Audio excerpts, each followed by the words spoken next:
All Things Unexplained. Today is a really important day. We're working with limited time because there is a historic hearing happening at 10:30 a.m. this morning.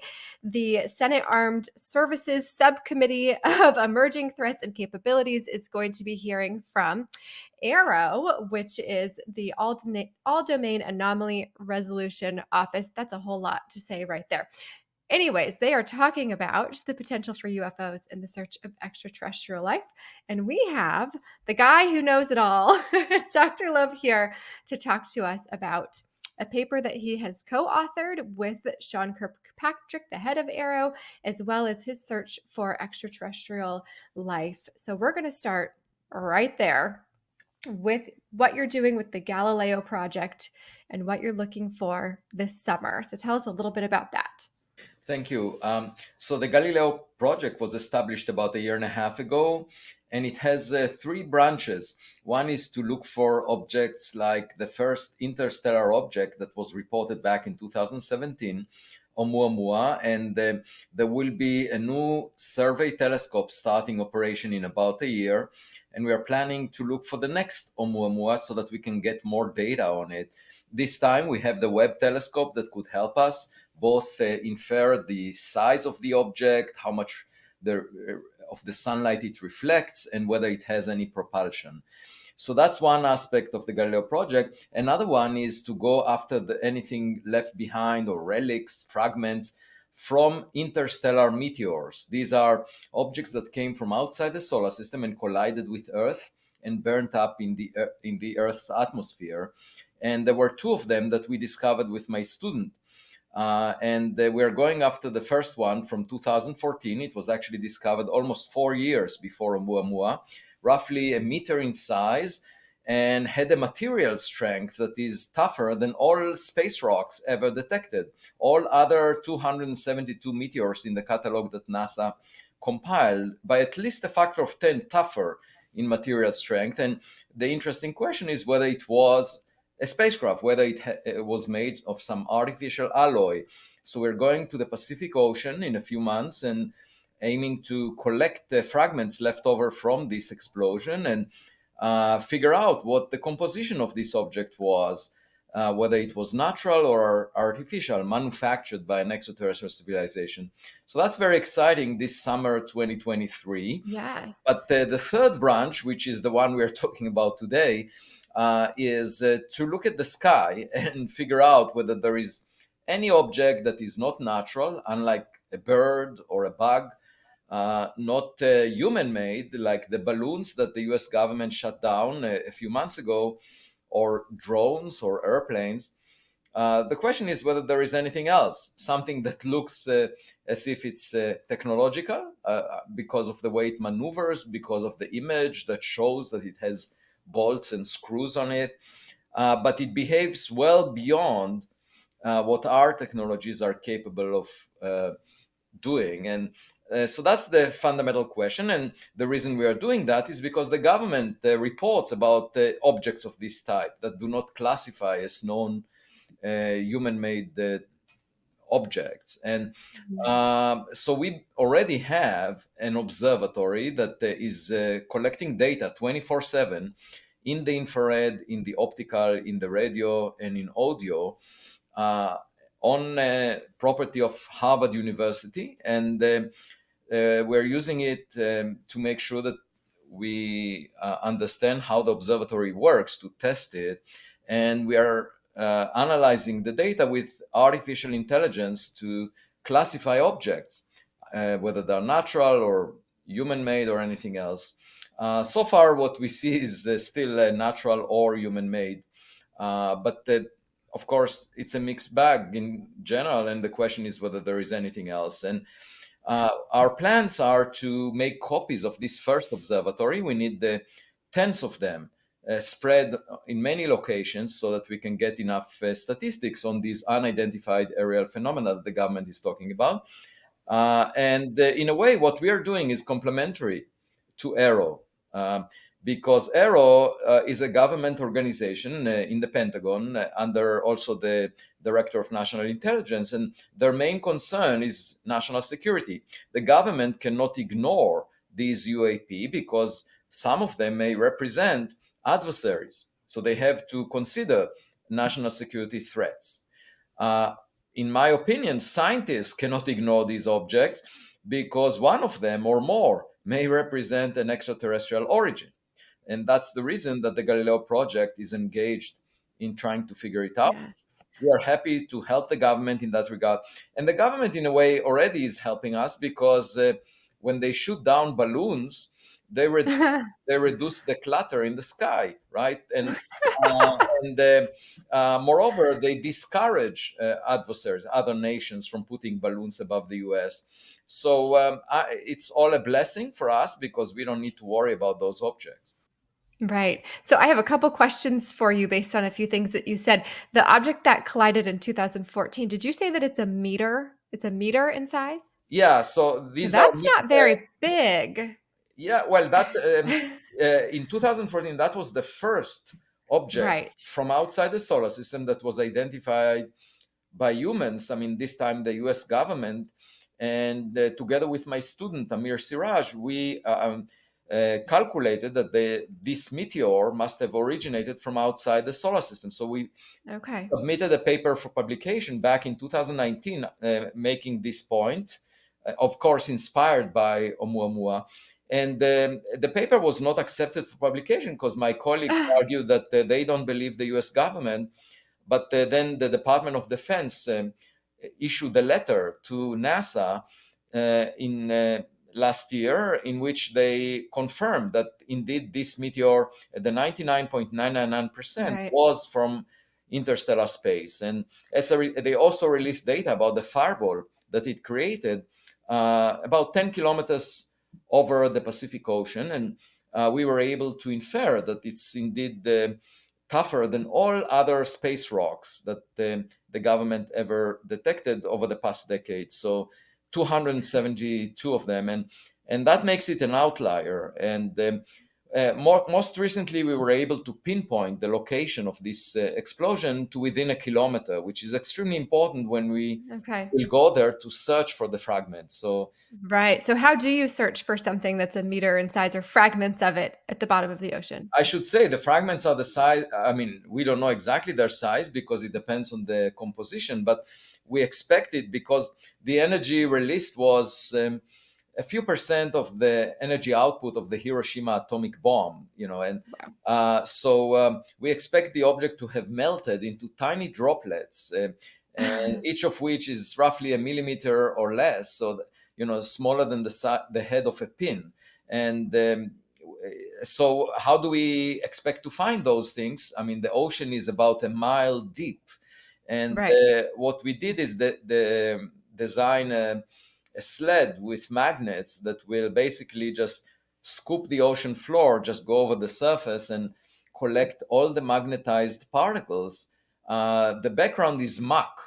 We don't expect it to be magnetized. So that's one way, and that's if indeed the object was made of magnetic material, that like metals that are attracted to magnets. But it's possible also that it was not, and in that case we will use a sluicing device that will select the fragments based on their higher density than the background muck.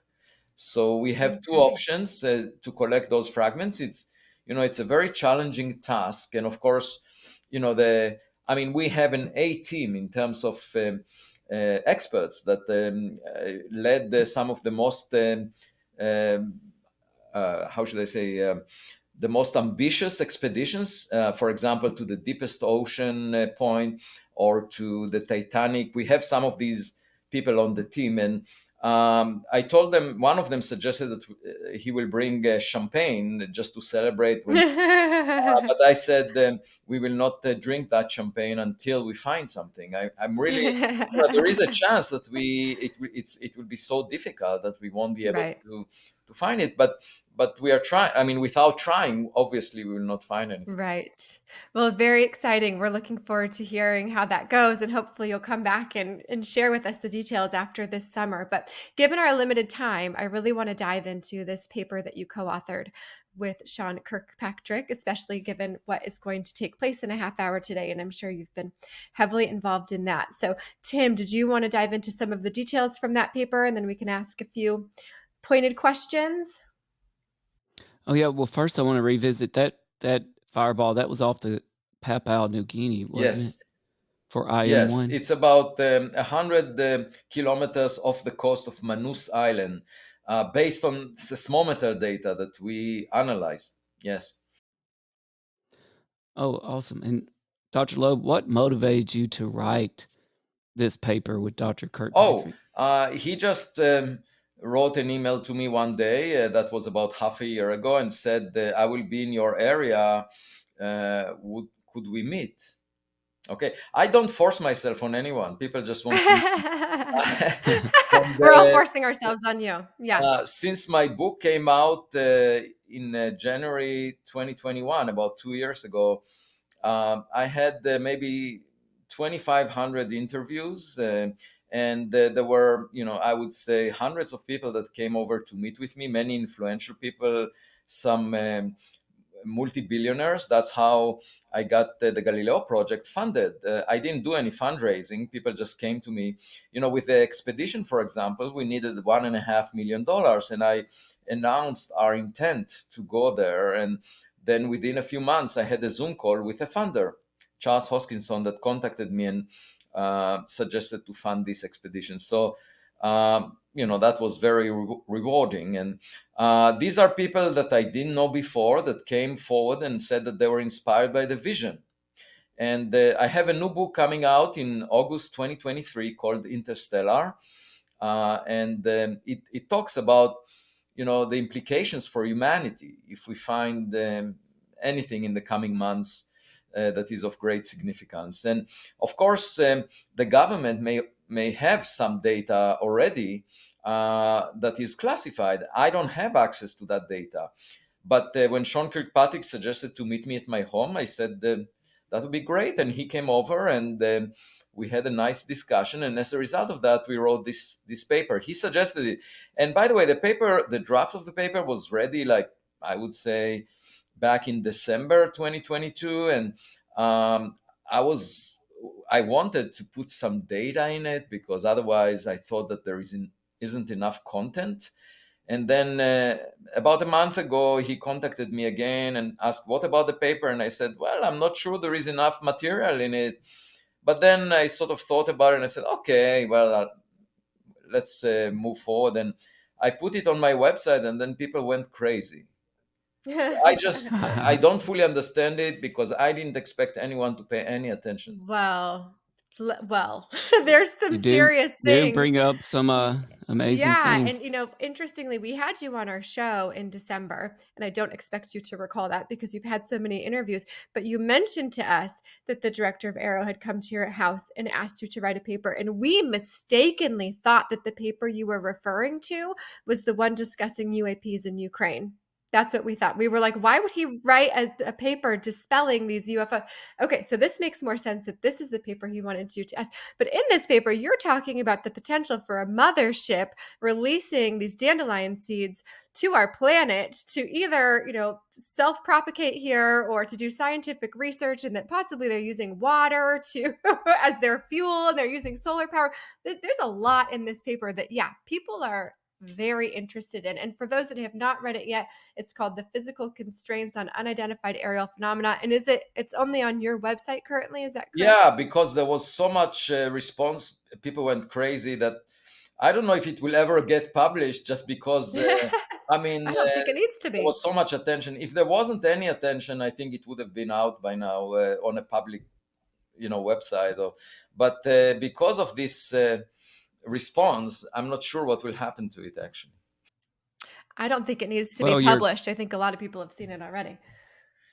Right. So it's out there for the public. I should say the dandelion idea was already briefly discussed in my book, Extraterrestrial. So we were discussing in the introduction of this paper various scenarios for how probes will arrive to Earth. And of course, if you have a big spacecraft, it doesn't make sense for it to land on each habitable planet. We have Earth, we have Mars, we have potentially Venus. So, and also, if it lands on one of these, it will be one geographical location. It makes much more sense to disperse small probes in the habitable zone. And so that was the idea. And, I'm already involved in a space corporation called Copernicus that plans to design the technologies necessary for a small swarm of small probes. And this is an idea that was floating in my mind for a while, because with small probes, you have the flexibility of visiting many places, of being much more intelligent in terms of what you carry. And that has not been the approach taken in the past, where big spacecraft were used to land in one location, especially on Mars. So that came naturally. And of course, if there are functional devices near Earth, that could be one way by which they arrived here. They didn't arrive on their own, but they were dispersed by a bigger object. And the other reason that I thought in this direction was that Oumuamua and the second interstellar meteor, which was discovered by the US government in March 2017, about 7 months before Oumuamua, they had the same speed at closest approach to the sun, and also the same distance of closest approach to the sun. And that intrigued me, because then I thought, oh, maybe they are related. Maybe the second interstellar meteor, which was roughly a meter in size, was released from Oumuamua, which was 100 times bigger. And it was the size of a football field. And that led me to check the orbits of the two, and it looked as if the inclination, the direction from where IM2 arrived, the second interstellar meteor arrived, was different from that of Oumuamua. So apparently they were not coming from the same origin. And of course, if you have a baby probe released from a mothership at a large distance, even if the ejection speed is small, the arrival times could be very different. And the small probe can arrive to Earth while the mothership passes by at a large distance from Earth, because small ejection speed differences in speed could result in big differences when the two objects approach the Earth. And so we mentioned that as well in the introduction, but it's not as if there is any specific example that I can give. And as I said, this paper, as far as I'm concerned, since it didn't have a reference to specific data, I wasn't, thrilled about its significance. But other people found it interesting, so I guess Yeah. it served some purpose. Oh yeah. And I Now, should say, I'm speaking here on behalf of myself. Now, what Sean knows, I have no idea, because I have no access to classified information. well, that I wanted to ask you, Dr. Loeb, do you consider yourself to be a part of AARO, and were you asked to join Dr. Kirkpatrick this morning in front of the Senate? No, I was not, and I'm not a member of AARO. I mean, I'm not a government employee. We are not getting any funds at the moment in the Galileo project from AARO. So, what would be Sean Kirkpatrick's motivation to do this paper? I understand yours. What's his? Yeah, I think it's the fact that we are pursuing the scientific method. A lot of people in the public do not understand the difference between the various organizations that express interest in unidentified aerial phenomena. Let me give you an example.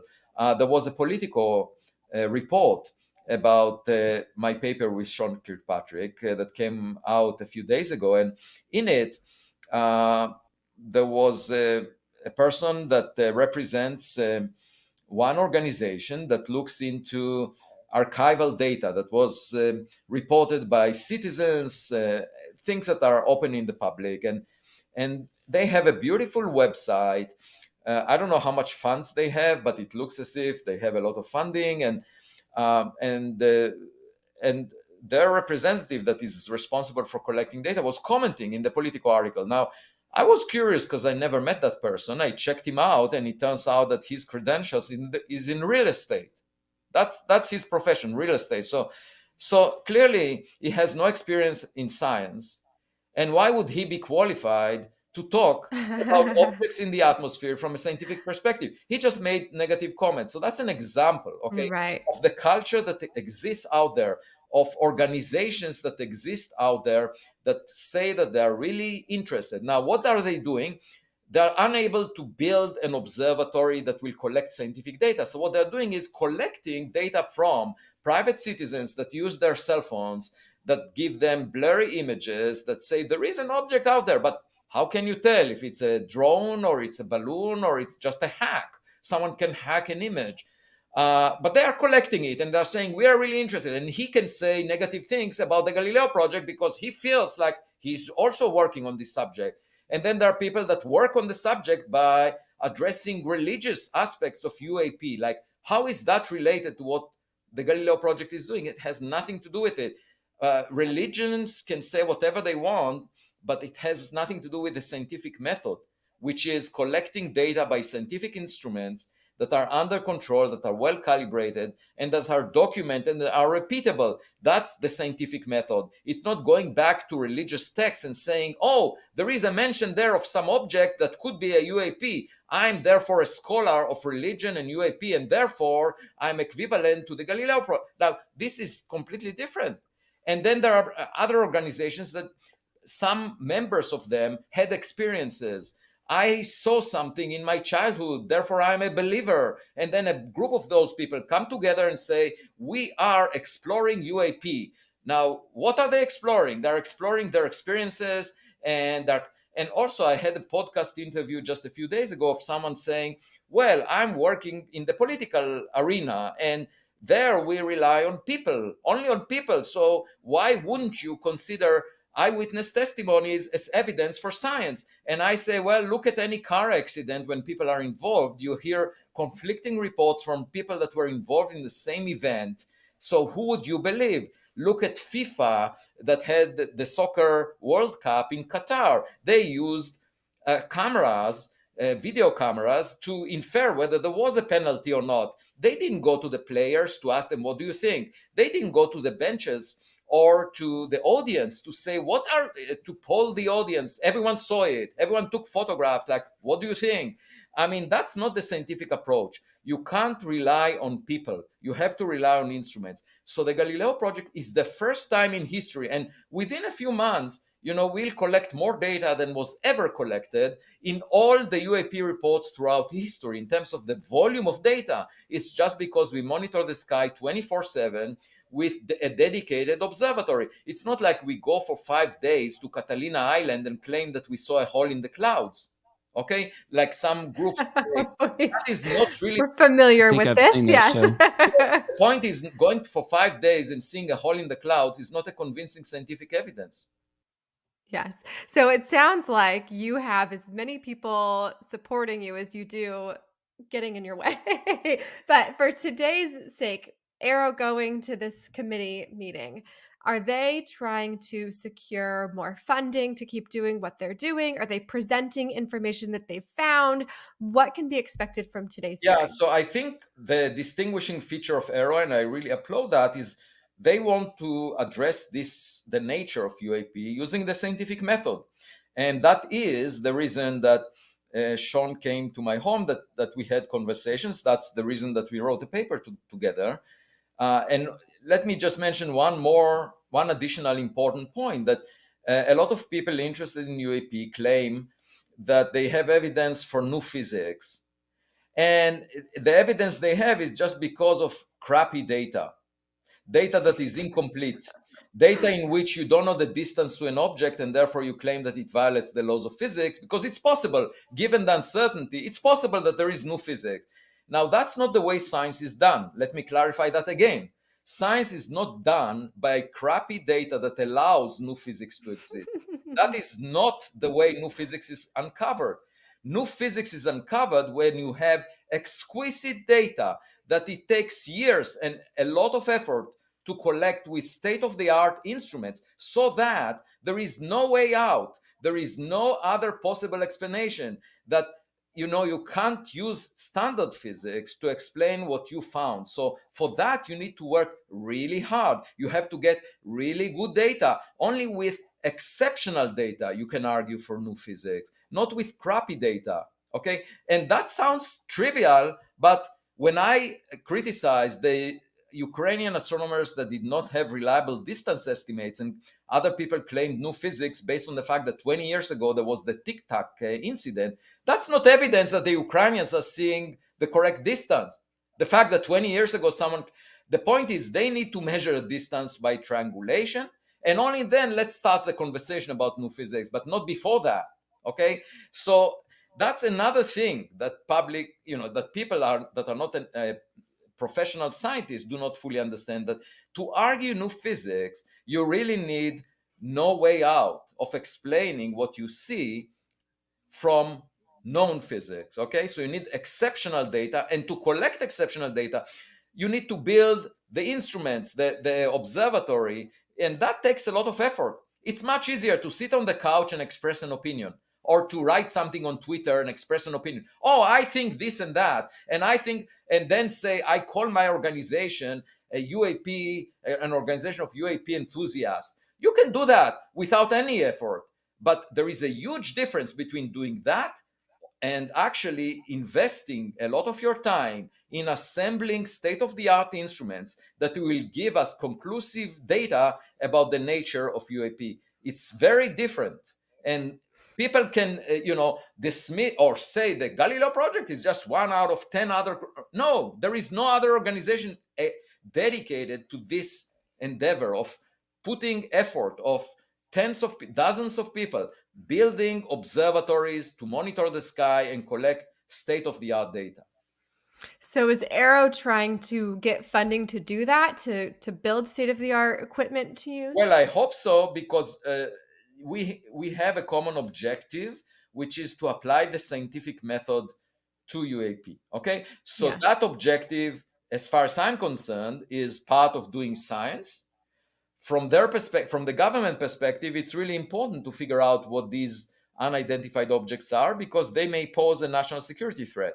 That's why Congress or today's hearing are held, because otherwise, why would the government care about the scientific matter? Okay, so the reason they care about UAPs because some of them may represent human-made objects, and of course, if it turns out that some are not, I would be extremely interested in those. And I don't think at that point, if there is any extraterrestrial object, it's not the privy of President Biden. It's just like if we find what the nature of dark matter is, it will be known to all humans. It has nothing to do with national borders, national security. So President Biden should not be the first to know about it. Yeah, that's true. So when we were reading your paper that you and Sean Kirkpatrick co-authored together, Tim had a really interesting thought on the water aspect. And Tim, I'll let you bring up that question in terms of what we are seeing today and your thoughts on water as fuel. Well, Dr. Lowe, we were just wondering because we have a friend of the show, adventurer Dane Beck, and he was a deep sea fisherman. And he had one of these stereotypical grizzled old captains, who'd been around forever.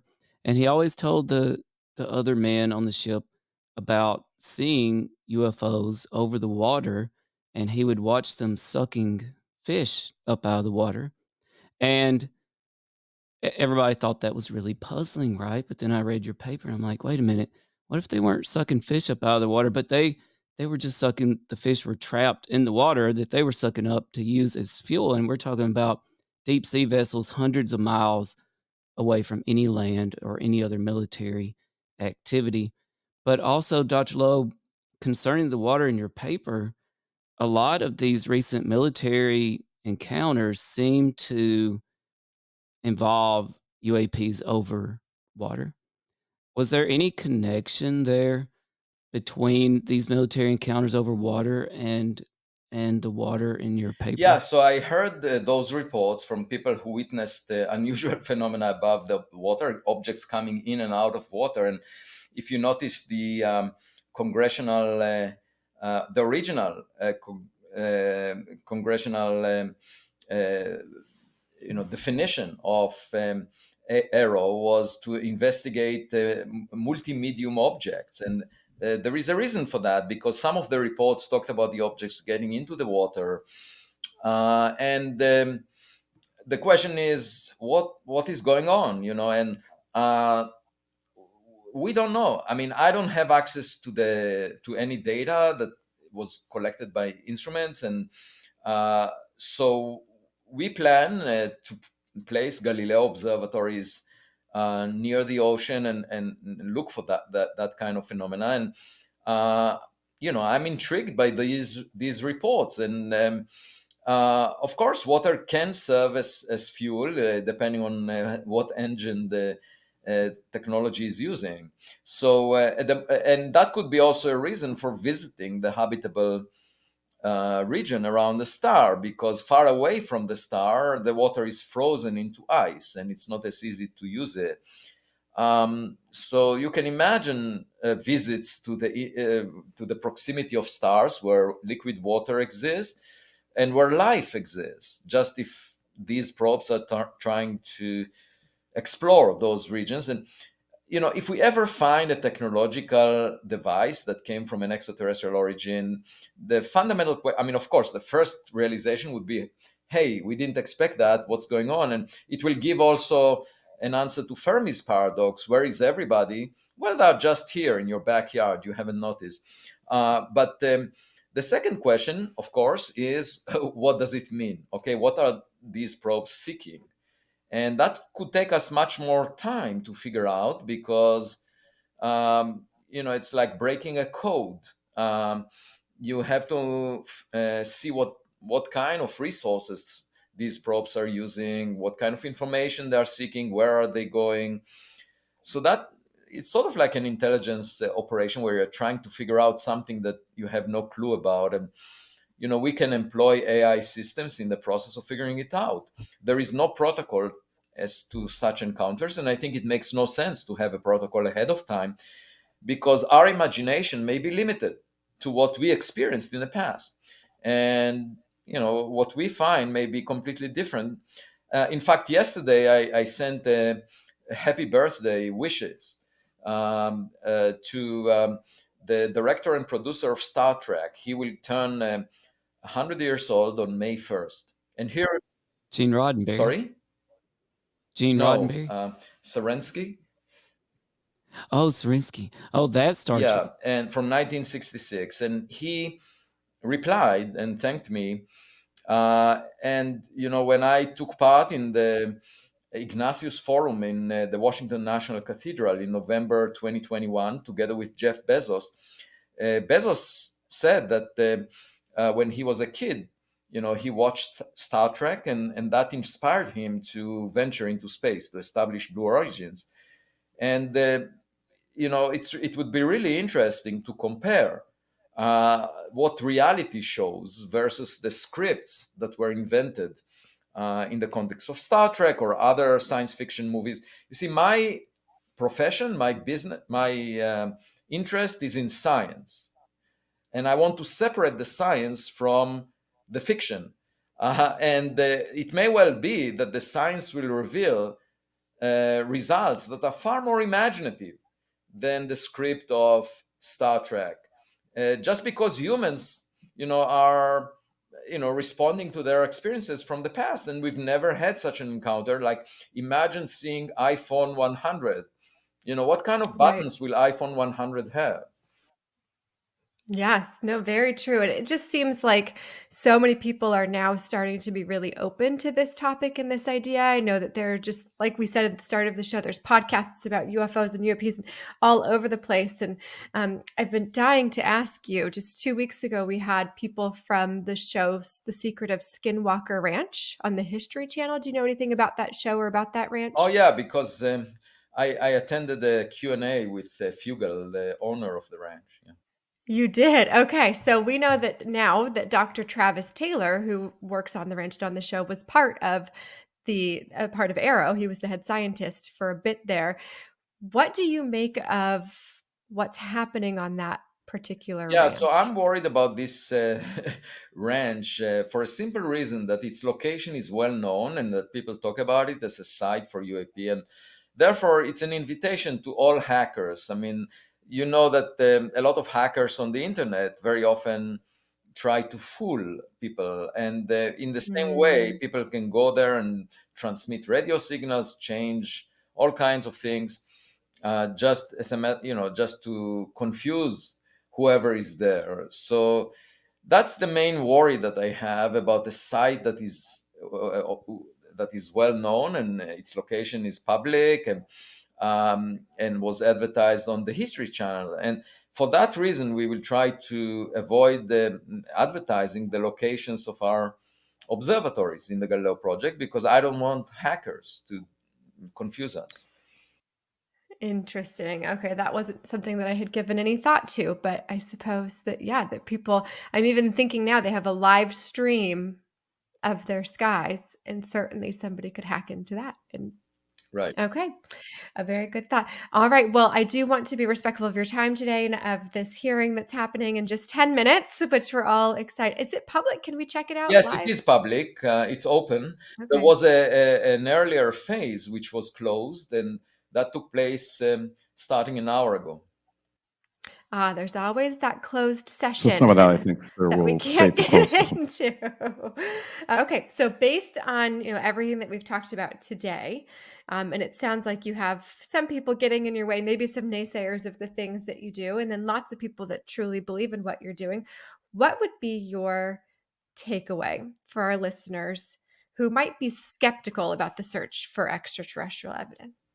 Well, first of all, we launched 5 probes towards interstellar space. They were Voyager 1, Voyager 2, Pioneer 10, Pioneer 11, and New Horizons. So we know that there is at least one example of a technological civilization that ventured to interstellar space. It's us. And we did it over the past half a century. So just imagine continuing to do that. There will be many more probes launched in the future, especially as our technologies evolve, and we might send out AI astronauts rather than humans.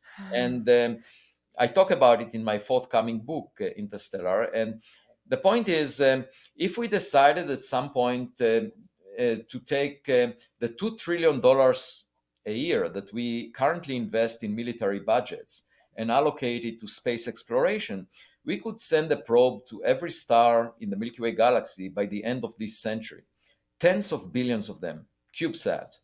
And it's just a matter of changing priorities instead of killing each other to exploring space. I mean, just listen to John Lennon's song, Imagine All the People Living in Peace. That's Yes. not so complicated, right? It turns out to be complicated for us because of our heritage of zero-sum games, being engaged in trying to conquer pieces of land and so forth on this rock that we call Earth.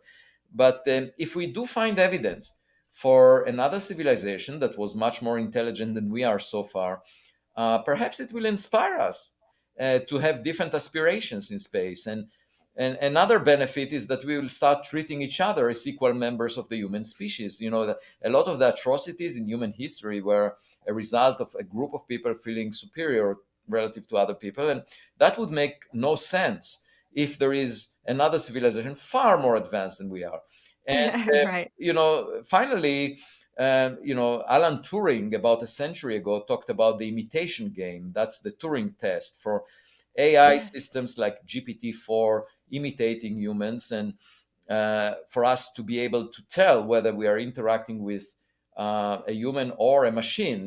That is the Turing test. And I see the imitation game going another level, which is our AI systems will aspire to imitate extraterrestrial AI systems in the future. Once we find them, those extraterrestrial AI probes, and that could elevate us in the sense that we will see what our future is like, because those civilizations who sent these probes evolved far more than we did technologically, and we can learn from them.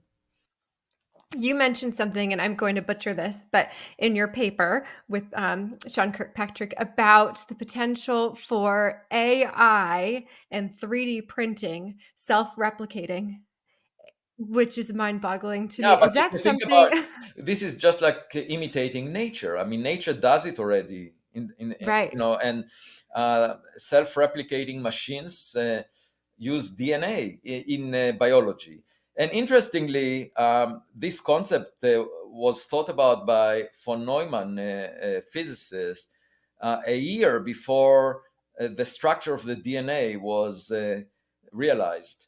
So he was thinking about self-replicating machines, and then biology.